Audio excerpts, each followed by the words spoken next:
This is Chris Wilcox from the Prowl podcast, and joined today by the girls cross country team, live on site in the school. So, girls, hello. Hi. All right. Hey, just like that. So I am joined today by Faith, Lexi, Rachel, Addison, Alexa, Kaya. See, okay, so that's how that is. Sorry, you can speak up. It's okay. So, just let's start off. We're only 2 races in so far on the girls' side of actually on the boys and girls' side of things. And how is the season going thus far? And I guess I'll direct this one more towards you, Faith. I think we're doing pretty great so far. The first race was kind of more of a fun race with the mud and hills and things like that. But our second race, we did really good. We had a fast course, and now we're ranked higher for our regionals, especially, and states, of course, too. But our regionals, we're ranked ahead of our Ithaca team that we're kind of competing with, so that's pretty awesome. So when you talk rankings, is it a big deal on the cross-country side with the rankings? Yes, definitely. I mean, being ranked higher, obviously means you have going into states, you're going to be ranked higher, and looking at that, you're wanting to be the top 2 out of all the teams. So on the mud side of things, you talk about the mud, and when these races get real rainy, muddy, these courses can get tore up real fast. How does your mindset change going into these races on courses like that? Oh, wow. Actually, I struggle with that quite a bit. This one might not be very good for me because this last race was like my first one that I've ever really focused on being positive on it. And that's really helped throughout it because I struggle with just thinking about the pain. And especially on our first race with the hills and the mud, that was really, really hard for me to try and focus up. So are any of you ladies here like to run in the mud? Yes. Rachel says yes. All right. Okay. So Rachel, with you being the one that likes to run in the mud, how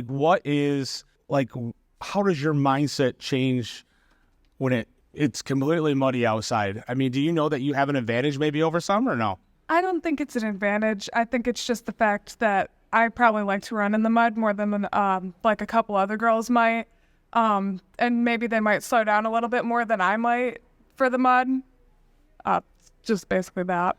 So with the current rankings, where are you ladies ranked at right now? Do you know? In the region? Fifth in the region.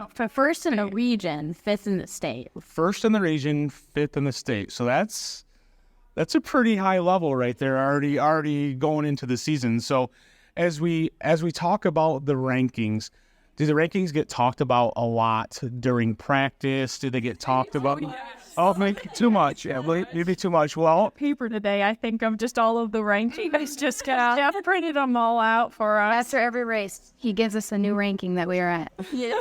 Okay, so when he's doing rankings, then is it individual rankings or is he looking at the team side of things? Both. He has both printed out on the picnic table. Yeah. All right, so when they're printed out, okay, so this adds a little bit more element to it than. Kai, I'm going to ask you personally. So, on the ranking side of things, when you see these rankings, is there pressure applied to you at all? Yeah, I think so. I just try not to think about it though, because at the end of the day, we're all just out there to have fun. So it's just whatever. How you're ranked going into the race might not be how the race actually plays out. So they don't necessarily really matter anyways. They're nice to kind of look at, but to think too much about, it's just not necessary. So rankings in the cross-country realm, we're going to say maybe don't matter as much? Is that? You can have a good or bad day, Okay. and depending on the race conditions. So. Yeah. Okay. Someone could fall, someone can get hurt during the race. There's so many components to it that make it hard to don't race. Yeah. So Addison, let's talk about that a little bit. When you say don't race, right? Some may get scratched from a race, things of that nature. How does that affect, if you know that there's a girl that I'm going to say is better than you and they get scratched, what kind of element does that add in then? I would say that adds in a little bit of a mental element, well, they're not out here, so I can place better today, and I feel like that can help you to place better, because having a good mindset while you're out running can always add a little bit to your time. And it also just helps like with our team scores because like the better you do individually, the better we do as a team and everybody's happy. So let's look at that in a perspective as well. And I kind of want to bring that into play. And Alexa, I'm going to ask this one to you. So this is coming your way. So when we look at this as like an individual and a team sport, how much does that push you as an individual to try to finish as high as possible to help your team out? I mean, I know that there's a lot there and there's a lot on the line. I mean, say if you only miss it by 4 seconds, 5 seconds, whatever it may be. I mean, how does that play into that for you? I think it like motivates me to go faster because personally, I care more about how we finish as a team than in myself. But I still want myself to do good. But as a team, I think it's way more important to like rank high. Okay. So now I'm going to switch over and go to Lexi here on this. So kind of that same question, you know, in regards to, so Lexi, you're a sophomore? Okay. And now junior, and then seniors. So you're the youngest one here.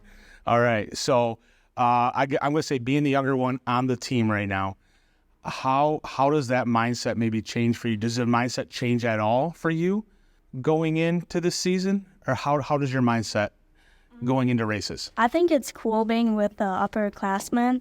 It doesn't really change my mindset. So let's take a look at the two races so far. You guys were over Cros-Lex area, right? Cros-Lex was the first one. Tell me a little bit about that one, Rachel. It was kind of humid. It was very muddy. Overall, it was not all that fun, and it was not a very good day for racing. So the second race, which was yesterday, correct? And that was over in Shepherd? Okay. So the Shepherd race, what were the results there? I didn't see individual results yet or anything of that nature on my side, but tell me a little bit about that on an individual level. Kyle, I'm going to start with you. Okay. I feel like as a team, we really like pulled together yesterday. Like the coming off of the first meet, I know that there was some kind of like just tension because people were nervous that, you know, they didn't do so as good as that they wanted the first meet. And as a team, I don't think we placed quite how we wanted to in the first meet, but yesterday I feel like was it gave us a lot of motivation to keep going because we did do very good as a team yesterday. Everybody kind of pulled together and had a decent day, and we all were more collected, I feel like. So we got races coming up. Cadillac's a big one coming up. You also have Holly Holly's the next one, then Cadillac, and then Wagner Park, Harbor Beach area. Harbor Beach is in there as well. So which one of these next three races is like the race for like to really come out? And I'm not saying to come out and watch you, but which one individually, and I'm going to go around to each of you here, would you want the community to come out and support you at?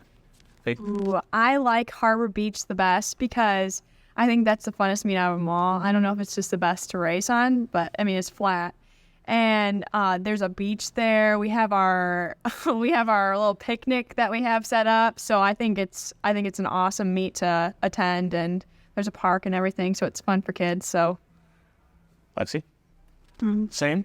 Yeah, same as Faith. I think it's really fun and it's cool running up at the beach. Rachel? Definitely Harbor Beach. It's a fast course.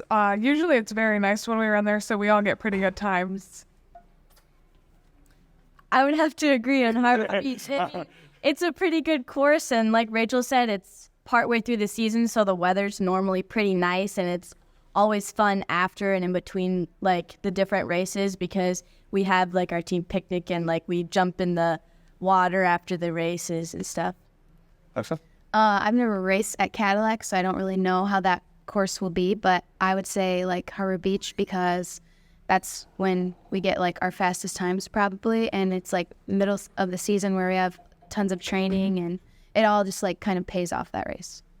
Is this a clean sweep? I agree with everybody else too. All right. I think Harbor Beach, yeah, it's more of a local run, so we know a lot of the runners that we're running with, which is really awesome because, you know, we all have friends from different schools and stuff, and it feels more like homey, I guess. So a little bit on that. So running against the different schools, the competition that's out there. social media and gatherings of one another have kind of come in a little closer, especially for you ladies. The phone obviously is a big deal, right? Because you can contact people from other schools. So what is it like when you're competing against maybe I'll call it a rival school? Faith, you want to speak to that? What is it like? I guess, well, I mean, I guess you'd say we do have some rival schools, but I think overall we're really quite friendly with the rivals. Like, we always are talking with them and saying good job and all that. So think there's no trash talking? No. No, okay. No, definitely not. We like our competition, and I think it makes us better. So overall, I think it's great. Okay, all right. Well, I just want to make sure, because I know, there's some schools that get out there and, the mouth likes to run a little bit, which I get and I understand. It's sports. So class act number 1. So let's talk about the coach right now, the head coach. Let's talk about him a little bit. Jeff Shepard, he is not here with us, right? So he'll listen at some point. That's okay, but he'll get to listen. But tell me Jeff's energy level. What is Jeff's energy level like? You got this one? All right, okay. He's passionate, that's for sure. That is one word to put it. He likes running, that's for sure. So when you say he likes running, so we're gonna say on a level of 1 to 10, where does he fall? 100. 100. Okay, all right. So we blow it right off of the chart. So no issues there. So if you ladies had one word to describe Coach Schember, what would it be? Okay. Oh gosh. Can't use passionate. You can use it. I'll let you use it again. Okay. Alexa. Dedicated. Dedicated. Addison. I'd have to say it's pretty successful. Successful. Yeah. Rachel. I'm gonna say determined. Determined. So, Coach Schember, I know you're gonna listen to this. So as we get to wrap this up here, expectations this year. So we have 3 seniors standing here. What are the expectations? And I'm going to just talk to you 3 seniors here in this moment. What are your expectations to finish this year out? As the season, has already started, you get kind of towards the middle, and you get towards the end, and then you start looking at regionals in states. So Faith, I'm going to start with you. Okay. Well, for me, track has always been my stronger suit. I'm like an 800 runner, so coming to the 5K is a little bit harder. So I definitely want to run in college for it. So I'm trying to get a better time, like a 1930s, hopefully, get up on the record board a little bit higher than I am. That's my goal for this year. Okay. Definitely. Rachel? I think my goal is also to get a better PR than I have now. That's just all I really want this season, and like for us to get a little bit higher in the state than we usually do. Okay. Alexa? I don't really have many personal goals. I have team goals of probably winning conference and regionals, and then maybe top 2 in the state this year as a team. Top 2 in the state. So like that's second place or first place, right? Yeah. Okay. All right. Fair enough. I know, and that's fantastic. That's absolutely awesome. And as a team goal, do you guys set team goals before the season starts at all? Is that something that you do, or is it? I think we've kind of done that all throughout high school. I mean, even just with states, like we got 5th last year, and so we've always wanted to get 1st or 2nd. I mean, that's where So there's kind of like this, I'm going to call it maybe an expectation at a state level that Caro goes to states, and Caro places pretty well at states, boys or girls. And do you find that to be an accurate statement? Absolutely. Yeah. Okay. All right. Well, fantastic. Hey, ladies, I don't want to take up much more of your time. I do want to thank you for taking time out of your day. I know it's after practice. You're tired. You're hungry. You want to go home. It's a weekend. I get it. You probably want to go see your boyfriends. I get it. I understand. So, that's Faith. Okay. All right. Okay. It's Faith. All right. So, hey, I do appreciate it. Thank you for joining on in. And once again, this is Chris Wilcox on the Prowl Podcast. Thanks.